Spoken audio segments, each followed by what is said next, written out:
really be honest with yourself. Do I want to be a full-time artist? Do I want to do this as a hobby? Because if you want to do it as a hobby, then a lot of the stuff that I'm saying won't necessarily apply, because any gains that you make will just be the icing on top. But ultimately, you're just putting out music to put out music, and that's good enough. If you want to actually be an artist and you want to actually transcend into a level where you're working in the music industry regularly and you're getting the sort of networking opportunities that you want at a high level, that means you have to treat it like a job. And I know that usually is like the worst thing to tell creative people, because it just like kills that spark. But it is true. You need that work ethic. I have seen countless people who think that the only way to break into the music industry or to make connections in a major way is to essentially be like Kanye levels of, I'm a genius and no one can touch me. Like, humility is huge. And ultimately, being someone who just has that sense of humility and you're confident in the work that you're doing, but you're not thinking you're the best person ever, and you're willing to learn from all the other experts around you, like that is where you'll, glide the farthest. I think, so, having that balance. What's up, guys? It's Adrian. I just finished a interview with Giuliano from over at New York Topliner Camp. The value he adds is crazy, so make sure you check it out and don't forget to subscribe to the channel. You're gonna get tons and tons of value.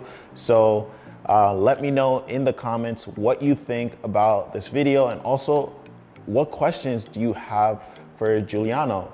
This guy is a master at networking and record deals and literally anything in the music business. So if you have any questions, drop it in the comments below. If I approach someone, like I have music out, I have quality music out, but I only have 5 quality songs out and 1,000 followers. Do you think it would be better if I had 15, 20 quality songs out, high quality songs out, and maybe 5,000 followers, then approach someone? Or do you think it doesn't really matter as long as you're being genuine and have humility? That's a really great question. And that's something that I've struggled with, and I've seen a bunch of people struggle with over time. I think that you have to shift your sights every time you start to gain, right? So the important thing is getting to a position where you are noticing a positive gain in your social media presence or in terms of fan interactions, right? There comes a point in everyone's career when you're doing good stuff where you'll see the numbers go from 0 to maybe sometimes negative and then coming back to 0 to all of a sudden going positive and staying positive. And then it just becomes a game of how positive every day does that number get? Is it one person a day? Is it 5 people a day that are liking your stuff? So it's good to have a foundation. Yeah. So once you get to, a certain benchmark for you, 1,000 followers, 5 songs, network at that level, and then, throw some Hail Marys out there, but mostly stick to that level. And then when you get to 5,000 followers, 15 songs, 20 songs, then you basically, what you're doing is you're seeing yourself gain leverage in real time. Right. And that leverage is necessary when you're networking with people, right? Because the more that you're doing things and the more intrigue that you're creating from people at large, the more industry execs and people in the industry will want to talk with you. Right. And that's both, again, it's always there's always a good and a bad side to everything. You have to be careful when talking with people who are looking at you maybe as like the hot thing at the moment, but it does give you the more that you build up on the front end, the more you'll be able to use that as leverage in any deals that you make on the back end. Right. And that goes for literally anything. Like if an artist goes to a record label and they don't have a foundation, then the record label is in control. The artist has Yes. no negotiation powers. But if the artist has a foundation and then goes to the record label, he can negotiate his terms. So I think it's like super important for artists to understand this and start building a foundation. Can you talk about consistency a bit? Because it sounds like a lot of this has to do with consistency. Yeah. So when I'm talking about consistency, I'm mostly talking about across the board consistency, right? Because if you want this to be a hobby, then you can keep it a hobby, you know? And there are a lot of artists who even get pretty big and ultimately don't want to become artists, right? A good example of that would be, at least as of right now, a good friend of ours, OK Sammy, who popped off last year in a huge way because he won Kenny Beats beat battles, and he was really discovered as just this incredible talent. But he's someone that does a completely different thing for his 9 to 5. Like, he's not an artist, and he doesn't plan on being unless he gets to such a crazy point where it would almost make no sense to still be doing what he's doing outside of art. Right.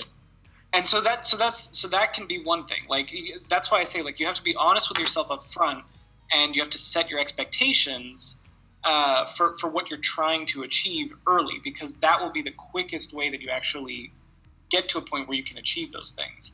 So I'm not the kind of person that really pushes the whole, like, hustle every day, in and out, every hour of your life, don't sleep, all that. Right. Get sleep, please. But you have to be consistent. And so that means that every single day you have to be reaching out to people. Every single day you have to be making music. Every single day you have to be working on your social media presence. You got to become a master at the game. You have to know the music business like the back of your hand if you really want to excel.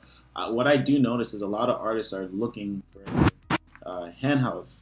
Like, for example, I have artists DMing me every single day going like, yo, bro, you're the guy I've been looking for. You're going to help me blow up.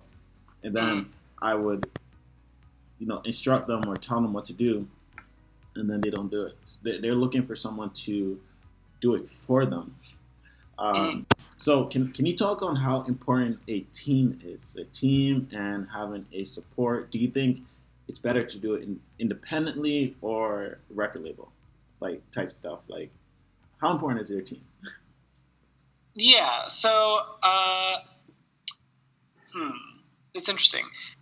I think that the question ultimately, as it exists, is that nowadays it is possible to be a solo artist who can achieve a lot of stuff. I think Chance the Rapper really broke that ceiling.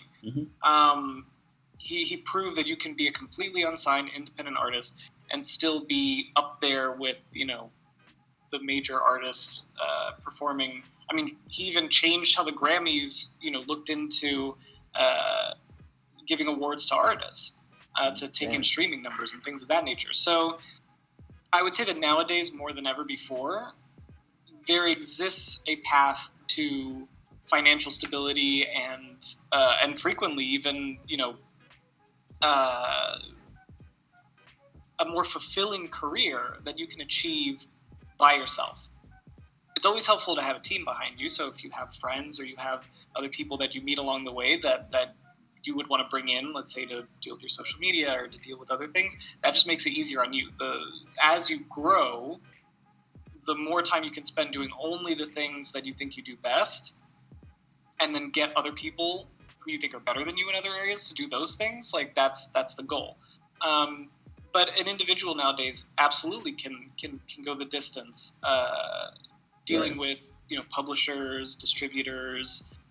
It just means that you have to wear more hats. That's the big difference. So nowadays, the benefits of a label, like a major label, are really just the expansion aspect of your artistry, right? So labels will take over things like dealing with your distribution, dealing with your publishing, dealing with your marketing, all this sort of stuff. They're going to take over all of those aspects, and they'll just basically ask you for your input, but they'll do the nuts and bolts. They have people that deal with the nuts and bolts of all of that different stuff. If you remain independent, you have to do all of those things while also making your music good. Right. So it's not impossible, but it just means that you have to be comfortable wearing a lot of hats. But what you gain on that side of things is that you gain the ability to do things like retain control of your masters, right? Which is huge, because that means that if, let's say, a TV program or something wanted to use your music, they come to you, and you can give them the sign-off. And that means that you could even give, like, your friend the sign-off if you wanted. You know, right. you can come up with your own way of contracting your music out, which is huge. You have full control. You have the control. Yeah. So one of the things but with great power comes great responsibility, right? Yeah, 100%.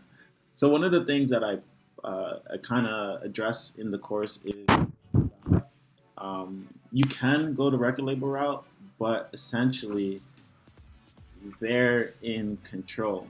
But there's a trade-off. If you go the independent route, then you have, like you said, you have to wear all the hats. So you need to understand the business 110%. But record labels have the network, they have the distribution. Do you think there's anything that they should look out for if they're looking into a record label? Like, I don't know how much you know about like deals. Yeah. Okay. So to call it a minefield would be, I think, generous. Major label deals, even independent label deals, are really fraught a lot of times with a lot of things that most fledgling artists just will never think about. You get a contract that has a lot of legalese in it.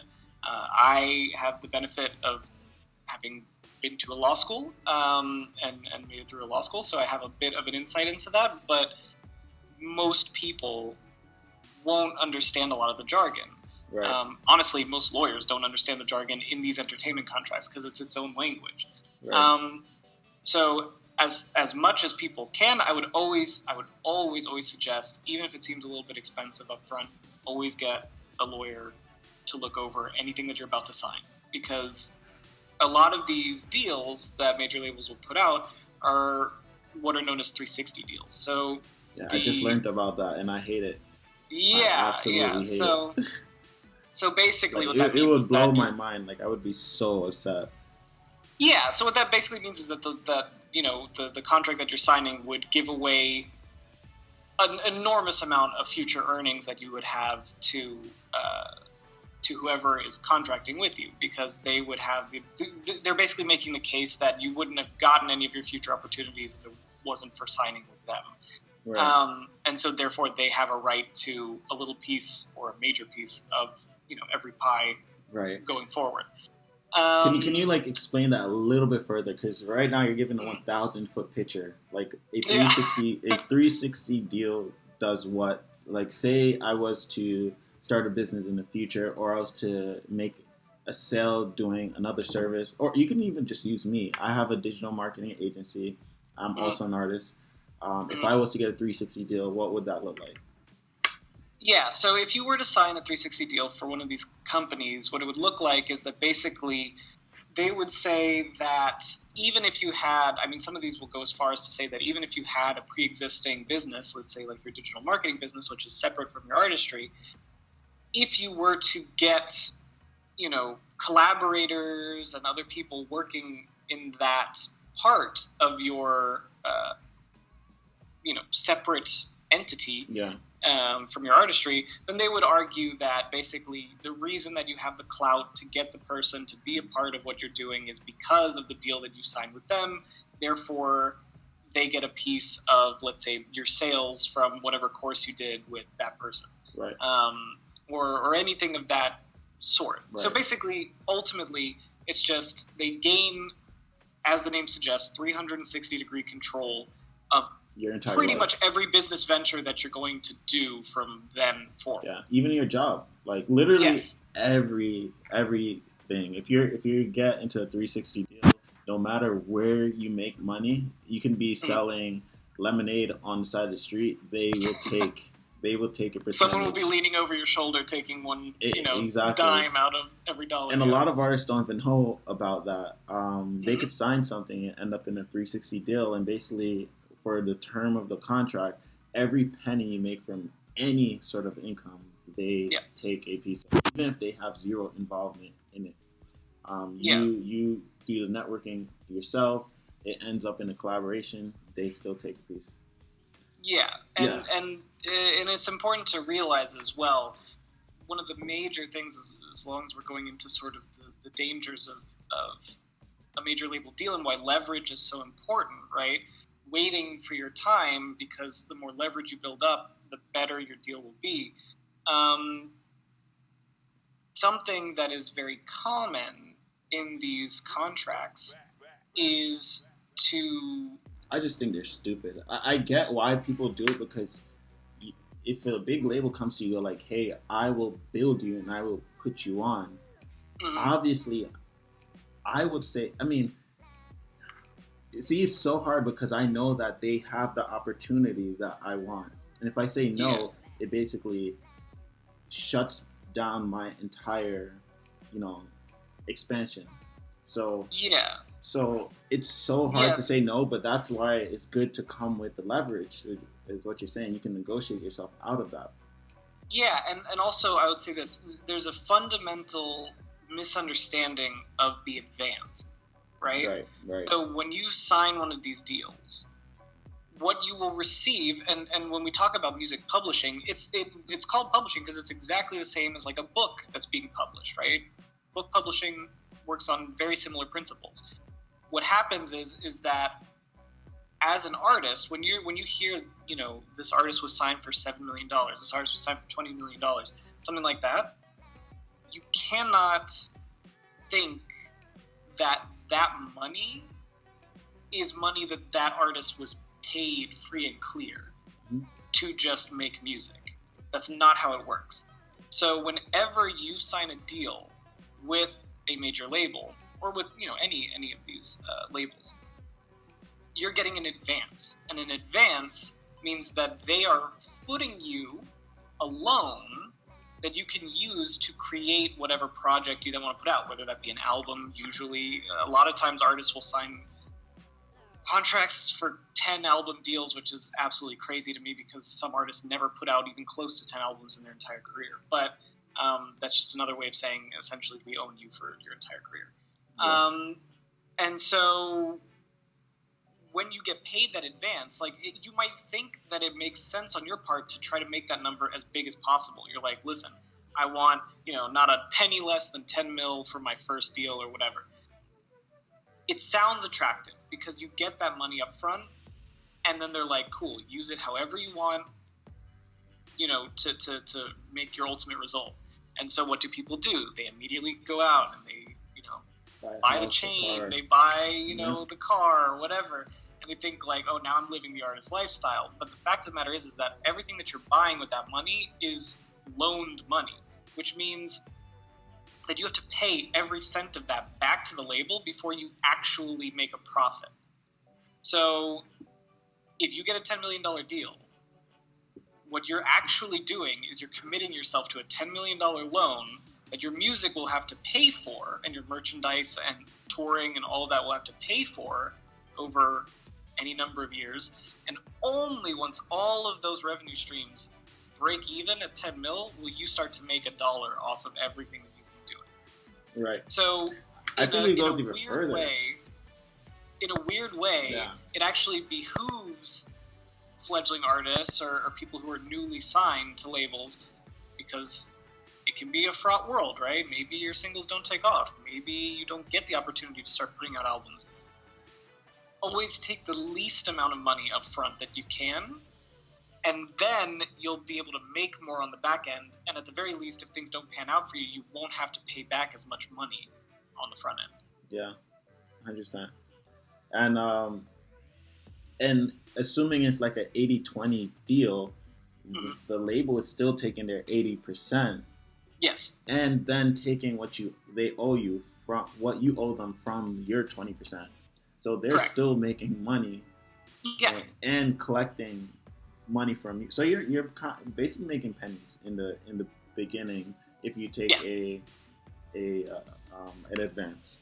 So yeah, I mean, there are tons of stories of artists that got, you know, multi-million-dollar deals that ended up broke afterwards because they're essentially in debt for the rest of their lives to the company that was giving them their big shot, you know? Right.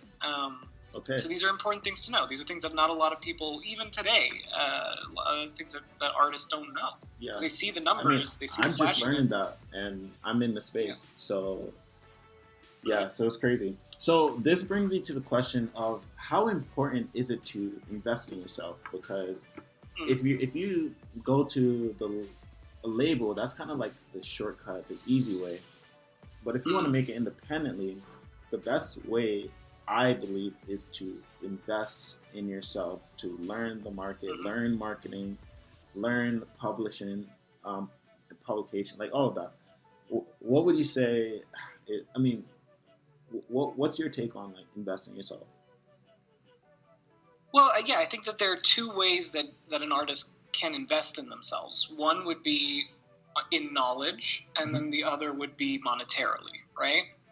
Or financially.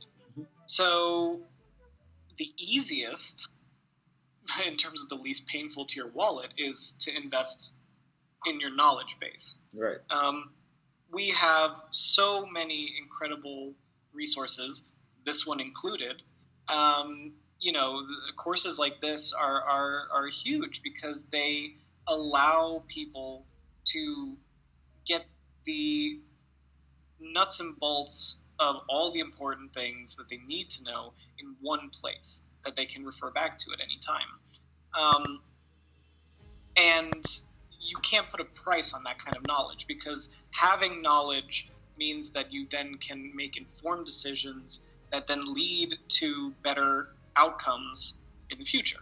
So be hungry. If you really want to be in an entertainment industry, like no matter what part of it, whether you want to be an actor, whether you want to be a musician, whatever, the more knowledge you can sort of fit into your head about how the industry works, how the business works, because you are essentially a business of one. That's how you have to think of yourself. You are an artist, sure, but you are now promoting yourself as a company.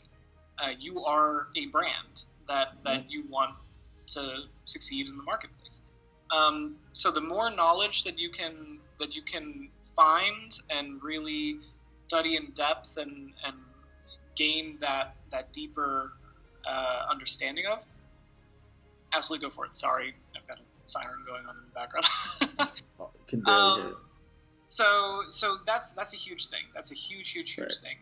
Go on YouTube, you know, buy these types of courses. It's worth it. Right. And that would be the financial side of things. So the financial element of what I'm talking about would be don't be scared to actually invest in things related to your artistry. So frequently you'll be able to network at a much higher level if you're willing to. I mean, there's so many options out there. Like for Topliner, we try to keep our stuff as affordable as humanly possible because we know that fledgling artists aren't exactly making bank, and also a lot of them are very young. So, you know, $5 here, $10 there, something like that. If you're on the fence about it, just realize that $5 might unlock the ability to meet someone or to learn something from someone major that you just would not be able to easily access otherwise. Right. And it's worth it in the long run. Like, this stuff does pay off because it's sort of like a business that gets, you know, tax write-offs at the end of the year for investing in itself, right? And getting tools that work for the business. That's what you're doing. Is you have to think of it that way. You're buying things that ultimately will make you a better fill in the blank. So in the same way you would buy a plugin to make better music, think of it that way. Yeah. And a lot of artists don't even know that investing in their education is can be written off because it's part of it. investing in education, investing in networking events. Literally, it's part of the business. All right, guys, so I hope you found a lot of value from that. Don't forget to drop a comment below, hit the subscribe button, and like this video so more people can see it. So show Giuliano some love in the comments, and I will see you guys in the next video.